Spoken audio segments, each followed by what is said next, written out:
Good morning बच्चों। Last जो video देखा था, उम्मीद है कि आप लोग देख चुके होंगे। उसमें वो समझ में आया होगा आप लोगों को। अब आपको उसी के आगे कंटिन्यू करते हुए यूजर डिफाइंड फंक्शंस पर ही आगे आपको प्रोग्राम या कहिए आगे आपको समझा रहे हैं या बता रहे हैं। लास्ट आपको एक फंक्शन दिया था जिसमें रिटर्न टाइप वॉइड दिया था, मतलब फंक्शन कोई भी वैल्यू रिटर्न नहीं कर रहा था। अब उसी पैटर्न पर एक और प्रोग्राम दे रहे हैं या बता रहे हैं कि जैसे आप write a Java program to print the sum of two number using function, जिसमें देखिए अब यहाँ पर ये सेकंड है तो इसलिए हमने ये क्लास बना लिया UDFUNC1। फिर वॉइड एड, वॉइड एड मतलब वॉइड का मीनिंग क्या हो गया कि फंक्शन हमारा कोई भी वैल्यू रिटर्न नहीं करेगा, जिसका मीनिंग यहाँ लिखा हुआ है। ये लास्ट टाइम भी आपको बताया था, ठीक है। अब देखिए यहाँ पर आपका INT A, दो वेरिएबल हमने ले लिया और उनकी वैल्यू असाइन कर दी। A = 5 और B = 7। इसके बाद क्या किया, यहाँ देखिए INT C = A + B, यानी कि A और B की जो वैल्यू है वो ऐड होकर C पर आ जाए। यहाँ देखिए इस C को प्रिंट करा लिया, मैसेज दे दिया सम ऑफ टू नंबर इज, और ये C की वैल्यू प्रिंट करा ली। उसके बाद जैसे बताया था मेन लिखा हमने, मेन से देखिए ये UDFUNC नाम का हमने क्लास बनाया है टू, तो इस क्लास का ऑब्जेक्ट क्रिएट कर लिया OBJ नेम का और OBJ.add किया। यानी कि आपको बताया था कि जब ये लाइन हम लिखते हैं OBJ.add तो हमारा फंक्शन कॉल होता है और पॉइंटर कहाँ, यहाँ पर आ जाएगा, यहाँ इस फंक्शन में आएगा। इसमें ये फंक्शन परफॉर्म होगा यहाँ कि A की वैल्यू असाइन होगी, B की असाइन होगी, फिर दोनों ऐड होगी, C पर आ जाएगी, फिर ये ऐड करके रिजल्ट यहाँ हमने प्रिंट करा लिया और उसके बाद पॉइंटर वापस यहाँ आएगा। इसका नेक्स्ट क्या है, ये देखिए मेन का क्लोज है और ये इसका क्लोज है। ये समझ में आया। अब आइए इसी प्रोग्राम को हम आपको BlueJ में भी रन करा के दिखा देते हैं। देखिए यहाँ देखिए यही प्रोग्राम लिखा है क्लास UDFUNC, ये देखिए वैल्यू असाइन की सम ऑफ टू नंबर C, ये दे दिया गया। इसको हमने कंपाइल कर लिया तो ये देखिए यहाँ पर नो सिंटेक्स एरर लिख करके आ गया। अब इसको क्लोज कर लिया और यहाँ पर हमने इसे एग्जीक्यूट कराया तो ये देखिए इसने यहाँ देखिए ये result sum of two number is 12 display कर दिया। क्लियर।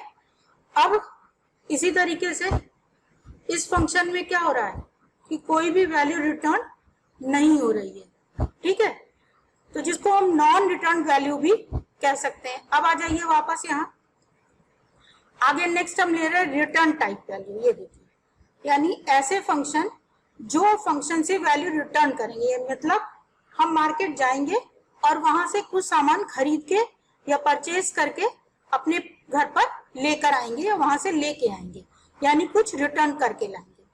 तो ये यहीं लिखा है, यहाँ लिखा है देखिए the function that begins with data type INT float etcetera, कोई भी इनमें से लिखा होगा तो वो रिटर्न टाइप होगा। Other than void, that is other than void, void को छोड़कर,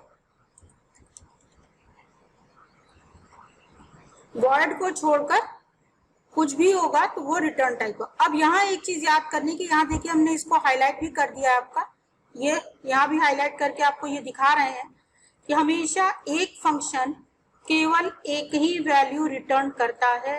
ये याद कर लीजिएगा, क्योंकि आपके जो 2 मार्क्स वाले क्वेश्चन आते हैं उसमें अक्सर पूछा जाता है कि एक फंक्शन कितनी वैल्यू रिटर्न करता है, how many values a function will return, ठीक, तो वो उसमें आंसर 1 होगा। अब जब वैल्यू रिटर्न करेंगे तो जैसे मार्केट जाते हैं तो सामान लाने के लिए कुछ बैग है या इस तरीके से लेके जाते हैं, तो यहाँ पर हम क्या करेंगे, यूज करेंगे रिटर्न स्टेटमेंट, जिसको देखिए हमने हाईलाइट कर दिया और ये सिलेक्ट करके भी आपको दिखाया। इसका यूज क्या होता है, ये किसी भी फंक्शन से वैल्यू को वापस लाने के लिए या रिटर्न करने के लिए यूज होता है। जो भी फंक्शन आपने बनाया उसकी वैल्यू ये क्या करेगा, रिटर्न करके देगा। ठीक है, इसका सिंटेक्स क्या है, रिटर्न और ब्रैकेट में वो वैल्यू, जो वैल्यू हमको रिटर्न करनी होगी। अब आ जाइए आप इसका एग्जाम्पल देखिए, ये हमने लिखा है क्या है, जो प्रोग्राम हमने आपको भी लास्ट दिया था, sum of two number without using return statement, यानी वो कोई भी वैल्यू रिटर्न नहीं कर रहा था, जस्ट केवल कैलकुलेट करके और वहीं पर प्रिंट कर दे रहा था। लेकिन अब ये आपका दूसरा प्रोग्राम है, उसी प्रोग्राम को हम कर रहे हैं, लेकिन वैल्यू को रिटर्न करते हुए कर रहे हैं। ठीक है, अब यहाँ देखिए हमने क्लास बना लिया, थर्ड एग्जाम्पल है, तो क्लास FUNC3 UD FUNC3। अब ये देखिए यहाँ हमने वॉइड हटा दिया, यहाँ हमने क्या किया, 2 नंबर का सम ले रहे हैं, तो अगर इंटीजर का सम ले रहे हैं तो उसका रिटर्न टाइप भी क्या हो जाएगा, इंटीजर ही होगा, क्योंकि जहां पर हम सम लाएंगे वो हमारा क्या हो जाएगा, इंटीजर होगा। तो इसलिए यहाँ INT लिख दिया। फिर ये देखिए वही लिखा है, अब यहाँ थोड़ी वैल्यू हम चेंज कर दे रहे हैं, जिससे आपको रन करा के दिखाएंगे तो रिजल्ट कुछ डिफरेंट आना चाहिए, इसलिए तो A की वैल्यू 5 कर दी, B की वैल्यू 17 कर दी, C is equal to A plus B, यानी 17 प्लस 5 दोनों ऐड होकर के कहाँ आ जाएगा, C में आ जाएगा। और ये देखिए यहाँ रिटर्न ब्रैकेट में C की वैल्यू में रिटर्न करनी है तो रिटर्न कर लिया। फिर वही पब्लिक स्टैटिक वॉइड जैसे लिख रहे थे, और यहाँ पर आप क्या करेंगे, उस क्लास का ऑब्जेक्ट क्रिएट कर लेंगे जैसे अभी तक आप कर रहे थे, UDFNC OBJ is equal to new. ये देखिए ऑब्जेक्ट क्रिएट करने के लिए, अब आप देखिए जब आप मार्केट जाते हैं सामान लेके आते हैं, तो सामान को घर में कहीं पर रखने के लिए स्पेस चाहिए होता है, जगह चाहिए होगी, जो भी सामान लाते हैं। ठीक है, आप बुक लाते हैं तो आपका बुक का रैक होता है, वहां ले जाके रख देते हैं, कपड़े लाते हैं अपनी अलमीरा में रख देते हैं, ऐसे करके जो भी सामान आप लाते हैं उसको कहीं ना कहीं रखने के लिए जगह चाहिए। तो वैसे ही जब हमारा obj.add फंक्शन हम यहाँ कॉल करेंगे तो ये यहाँ आ जाएगा, यहाँ ये ऐड करेगा, जब C की वैल्यू को रिटर्न करेगा। अब यहाँ देखिए 17 प्लस 5 कितना हो जाएगा, 22। अभी 22 को रिटर्न करके लाएगा तो उसे हमें कहीं रखने के लिए जगह चाहिए ना, तो वो उसके लिए हम क्या करेंगे, अभी हमारा घर तो है नहीं, ये प्रोग्राम है, तो हम यहाँ क्या करेंगे, इसको एक वेरिएबल पर असाइन कर लेंगे। तो इसीलिए यहाँ पर ये लिखा गया है INT D is equal to obj.add, यानी इसकी वैल्यू जो रिटर्न होके आएगी वो D वेरिएबल पर असाइन हो जाए। ठीक है, समझ में आया कि नहीं ये चीज, कि जो भी वैल्यू होगी वापस आएगी वो कहाँ जाएगी, D पर हमारी असाइन हो जाएगी। और फिर हमने यहाँ इसको ये sum of two number is D को प्रिंट करा लिया। क्लियर, अब आइए इसी को हम रन करा के देखते हैं। ये देखिए यहाँ देखिए, ये देखिए फंक्शन का ले लिया INT ऐड, यहाँ पर हमने वैल्यू कितनी कर दी, अब उसकी 17 कर दी, INT C is equal to A plus B, return C, और फिर ये मेन आ गया। चाहिए आपको बताया है कि चाहे जितने फंक्शन लिखे हो, लेकिन अगर प्रोग्राम में मेन है तो सबसे पहले मेन फंक्शन ही एग्जीक्यूट होगा। जब हम इसको रन कराएंगे ये मेन एग्जीक्यूट होगा, यहाँ से आएगा, इस क्लास का ऑब्जेक्ट क्रिएट कर लेगा OBJ। अब हम जब OBJ डॉट ऐड करेंगे तो यहाँ पर पॉइंटर आएगा, यहाँ ऐड करेगा, वैल्यू रिटर्न C से वैल्यू रिटर्न होकर आएगी, और यहाँ से कहाँ आ जाएगी, D पर आ जाएगी। D पर आने के बाद यहाँ पर हम सिस्टम डॉट आउट करके D की वैल्यू को प्रिंट करा देंगे। आइए अब इसी को रन कराते हैं। ये देखिए कंपाइल किया तो यहाँ नो सिंटेक्स एरर आ गया।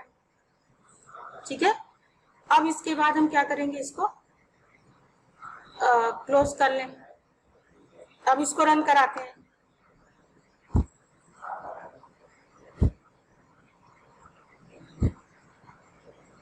तो ये देखिए सम ऑफ टू नंबर इज 22 आ गया। क्लियर ये, ठीक है। तो इस तरीके से अब आपका ये प्रोग्राम भी क्लियर हो गया आपको कि हमने लिखा सम, इस तरीके से ये आपका वैल्यू इसने क्या किया, रिटर्न किया, रिटर्न करके ये ये डेटा टाइप इंटीजर दे दिया और ये असाइन कर दिया। अब इसी की जगह हम अगर कोई चाहे तो कैरेक्टर टाइप या धीरे धीरे भी आपको बताएंगे। तो यहाँ पे अगर फ्लोट वैल्यू रिटर्न कर रहे हैं तो इसका डेटा टाइप क्या हो जाएगा, फ्लोट हो जाएगा। अगर हम डबल रिटर्न करेंगे तो डबल हो जाएगा। ठीक है, तो इस तरीके से करके हम चेंज कर सकते हैं। देखिए जैसे यहाँ रन करा रहे हैं, हम इसमें आपको करके दिखा देते हैं। यहाँ देखिए, अगर हम इसको यहाँ डबल कर देते हैं और यहाँ पर इन सब वैल्यू को हम क्या कर देते हैं, डबल कर दें। ठीक, डबल हमने लिखा, 5 पॉइंट हमने 2 कर दिया, मान लिया 17.5 कर दिया। अब जो वैल्यू जो आएगी सम भी क्या आएगा, डबल आ जाएगा आपका, क्योंकि अब ये डबल टाइप है। और वैल्यू भी रिटर्न होकर किस पर आ जाएगी, आपकी डबल पर आ जाएगी। ठीक, अब हम इसको कंपाइल कर लें। ये देखिए यहाँ भी नो सिंटेक्स एरर आ गया। अब इसको क्लोज करते हैं और अब हम इसको एग्जीक्यूट कराते हैं।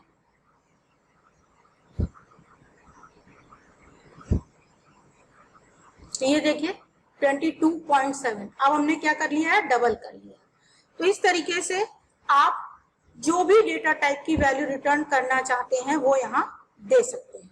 ठीक, तो यहाँ कह रहे हैं अभी यहाँ INT है, ये भी हमने दोनों रन करा के दिखा दिया। इतना क्लियर।